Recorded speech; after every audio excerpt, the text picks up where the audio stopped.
ನಿನ್ನೆ ನಡೆದಂತ ಸಚಿವ ಸಂಪುಟ ಸಭೆಯಲ್ಲಿ ಒಂದು ತೀರ್ಮಾನವನ್ನ ತೆಗೆದುಕೊಳ್ಳಲಾಗಿದೆ. ಸಂಪುಟ ಉಪಸಮಿತಿ ಕರ್ನಾಟಕದಲ್ಲಿ ದಾಖಲಾಗಿರುವ ಸುಮಾರು 52 ಕ್ರಿಮಿನಲ್ ಪ್ರಕರಣಗಳಿಗೆ ಸಂಬಂಧಪಟ್ಟಂತೆ ಆ ಪ್ರಕರಣಗಳನ್ನ ಹಿಂಪಡೆಯೋದಕ್ಕೆ ಸಲಹೆ ಕೊಟ್ಟಿತ್ತು. ಅದರಂತೆ ಸಂಪುಟ ಇದಕ್ಕೆ ಒಪ್ಪಿಗೆಯನ್ನ ಕೊಟ್ಟಿದೆ. 52 ಪ್ರಕರಣಗಳನ್ನ ರಾಜ್ಯ ಸಂಪುಟ ಸಭೆ ವಾಪಸ್ ತೆಗೆದುಕೊಳ್ಳೋದಕ್ಕೆ ತೀರ್ಮಾನವನ್ನ ಮಾಡಲಾಗಿದೆ. ಇದೀಗ ವಿವಾದಕ್ಕೆ ಕಾರಣ ಆಗಿದೆ. ಬಿಜೆಪಿ ನಾಯಕರು ಒಬ್ಬರಾದ ನಂತರ ಒಬ್ಬರು ಪ್ರತಿಕ್ರಿಯೆ ಕೊಡ್ತಿದ್ದಾರೆ. ಇದು ತುಷ್ಟೀಕರಣ ಮತ್ತು ನಮಾಜ್ ಮಾಡಿ ಸರ್ಕಾರ ರಚನೆ ಮಾಡಬೇಕಾಗುತ್ತೆ. ಅಂದ್ರೆ ಮುಸ್ಲಿಮರು ಮತ್ತು ಅಲ್ಪಸಂಖ್ಯಾತರ ವಿರುದ್ಧ ದಾಖಲಾಗಿರುವ ಪ್ರಕರಣಗಳನ್ನ ಮಾತ್ರ ಸರ್ಕಾರ ವಾಪಸ್ ಪಡೆದಿದೆ ಅನ್ನೋ ರೀತಿಯಲ್ಲಿ ತಮ್ಮ ಎಂದಿನ ರೀತಿಯಲ್ಲಿನೇ ಬಿಜೆಪಿ ನಾಯಕರ ಹೇಳಿಕೆಗಳಿದೆ.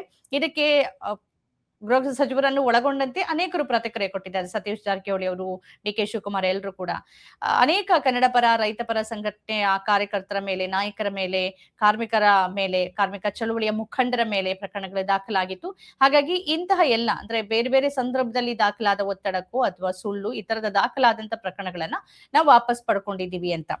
ಸಿದ್ದರಾಮಯ್ಯನವರು ಅಧಿಕಾರಕ್ಕೆ ಬಂದ ನಂತರದಲ್ಲಿ 2024ರಲ್ಲೂ ಕೂಡ ಬಹಳ ವಿವಾದಿತ ಕೆಲವು ಪ್ರಕರಣಗಳನ್ನ ವಾಪಸ್ ಪಡ್ಕೊಳ್ಳೋ ಪ್ರಯತ್ನವನ್ನ ಮಾಡಿದ್ದು. ಅದು ಹುಬ್ಬಳ್ಳಿ ಗಲಭೆ ಪ್ರಕರಣ ಇರ್ಬೋದು ಅಥವಾ ಇನ್ನೂ ಹಲವು ಪ್ರಕರಣಗಳು, ಸುಮಾರು 43 ಪ್ರಕರಣ ಅಂತ ಆ ಸಂದರ್ಭದಲ್ಲಿ ಅನ್ಕೊಳ್ತೀನಿ. ಆದ್ರೆ ಆ ಪ್ರಕರಣಗಳನ್ನ ವಾಪಸ್ ಪಡೆದಿದ್ದು ತೀವ್ರ ಆಕ್ರೋಶಕ್ಕೆ ಗುರಿ ಆಯ್ತು, ಚರ್ಚೆ ಆಯ್ತು, ಹೈಕೋರ್ಟ್ ತನಕ ಹೋಯ್ತು. ಹೈಕೋರ್ಟ್ ಅದನ್ನ ರದ್ದು ಮಾಡ್ತು, ಸರ್ಕಾರದ ಈ ತೀರ್ಮಾನವನ್ನ ರದ್ದು ಮಾಡ್ತು. ಈಗ ಬಿಜೆಪಿ ನಾಯಕರು ತಾವೇನೋ ಸಾಚಾಗಳು, ನಾವೇನು ಮಾಡಿಲ್ಲ, ಅಂದ್ರೆ ನೀವು ಕ್ರಿಮಿನಲ್ ಗಳನ್ನ ಕಾಪಾಡ್ತೀರಿ ಅಂತ ಮಾತಾಡ್ತಿದಾರಲ್ಲ, ಇವರ ಸಂದರ್ಭದಲ್ಲಿ ಎಷ್ಟು ಪ್ರಕರಣವನ್ನ ವಾಪಸ್ ಪಡ್ಕೊಂಡಿದ್ದಾರೆ ಅಂತ ಆರ್ಟಿಐ ಮುಖಾಂತರವಾಗಿ ಮಾಹಿತಿಯನ್ನ ಪಡ್ಕೊಳ್ಳಲಾಗಿದೆ.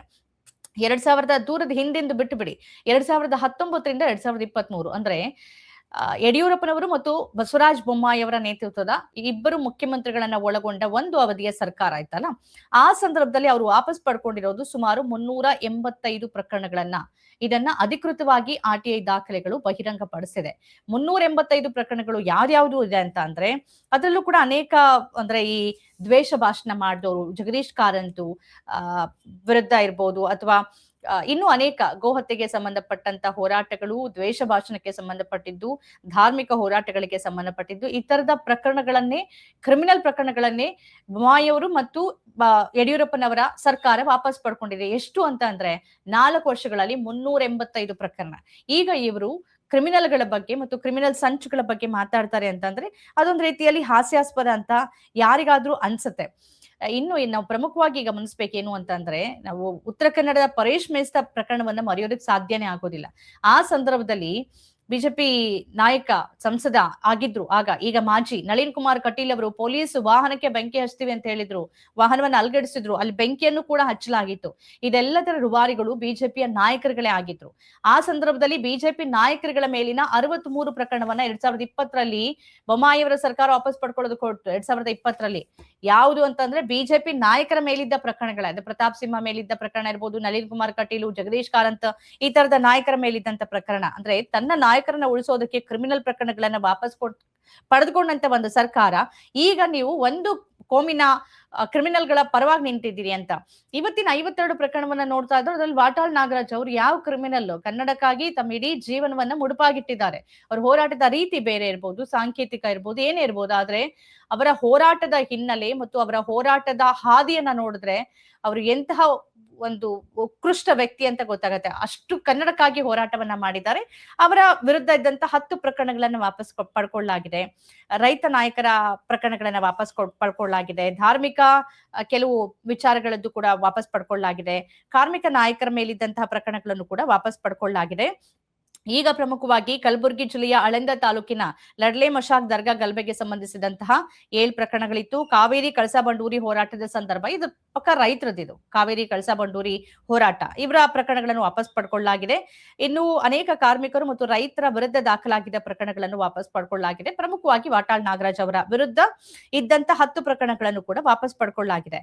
ಬಿಜೆಪಿ ಸರ್ಕಾರದಲ್ಲಿ ನಾನು ಆಗ್ಲೇ ಹೇಳ್ತಾ ಇದ್ನಲ್ಲ, 385 ಪ್ರಕರಣ, ಅದರಲ್ಲಿ ಗೋ ರಕ್ಷಣೆಗೆ ಸಂಬಂಧಪಟ್ಟಿದ್ದು, ದ್ವೇಷ ಭಾಷಣಕ್ಕೆ ಸಂಬಂಧಪಟ್ಟಿದ್ದು, ಹಾಗೇನೆ ಕೋಮು ಗಲಭೆಗೆ ಸಂಬಂಧಪಟ್ಟಿದ್ದು, ಟಿಪ್ಪು ಜಯಂತಿಯನ್ನ ವಿರೋಧ ಮಾಡಿ ಏನೇನ ಬ್ಯಾರಿಕೇಡ್ನೆಲ್ಲ ತೆಗೆದುಹಾಕೋ ಪ್ರಯತ್ನ ಎಲ್ಲ ಮಾಡಿದ್ರಲ್ಲ ಆ ಸಂದರ್ಭದ ಪ್ರಕರಣಗಳು, ಗಲಭೆ ಸೃಷ್ಟಿಯ ಪ್ರಯತ್ನಗಳಿತ್ತಲ್ಲ ಆ ಪ್ರಕರಣಗಳು, ಪರೇಶ್ ಮೆಸ್ತ ಸಾವಿನ ನಂತರದಲ್ಲಿ ಉತ್ತರ ಕನ್ನಡದಲ್ಲಿ ನಳಿನ್ ಕುಮಾರ್ ಕಟೀಲ್ ಅವರನ್ನ ಹೇಳ್ತಾರಲ್ಲ ಸಾರ್ವಜನಿಕ ಆಸ್ತಿ ಪಾಸ್ತಿಗೆ ನಷ್ಟ ಮಾಡ್ದವ್ರನ್ನ ಬಿಡಬಾರದು, ನೇಣಾಕ್ಬೇಕು ಅಂತ. ಹಂಗ ಹಾಕೋದಿದ್ರೆ ಮೊದ್ಲಾಕ್ಬೇಕಾಗಿರುತ್ತೆ ನಳಿನ್ ಕುಮಾರ್ ಕಟೀಲ್ ಮತ್ತು ಶೋಭಾ ಕರಂದ್ಲಾಜೆ ಈ ತರದ ನಾಯಕರನ್ನ. ಯಾಕೆಂದ್ರೆ ಅಲ್ಲಿ ಸರ್ಕಾರಿ ವಾಹನಗಳಿಗೆ ಮತ್ತು ಸರ್ಕಾರಿ ಸ್ವತ್ತಿಗೆ ಅವರು ಕೂಡ ನಷ್ಟವನ್ನ ಉಂಟು ಮಾಡಿದ್ದಾರೆ.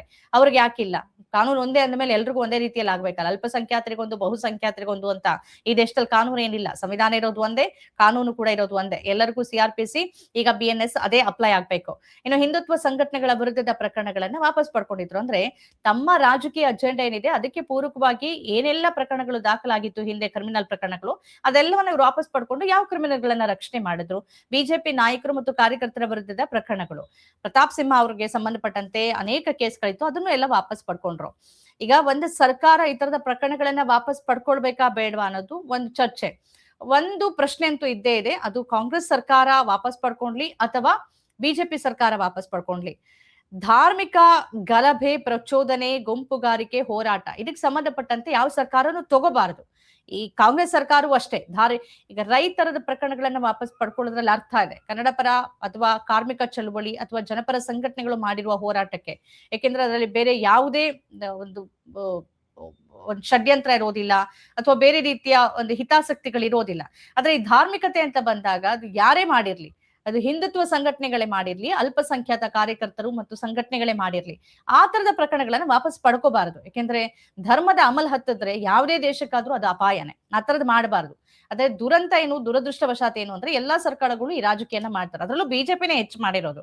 ಈಗ ನಾನು ನಿಮ್ಗೆ ಹೇಳ್ತಾ ಇದ್ದೆ ಯಾವ್ಯಾವ್ದು ಪ್ರಕರಣಗಳನ್ನ ವಾಪಸ್ ಪಡ್ಕೊಂಡಿದ್ದಾರೆ 385 ಅಂತ.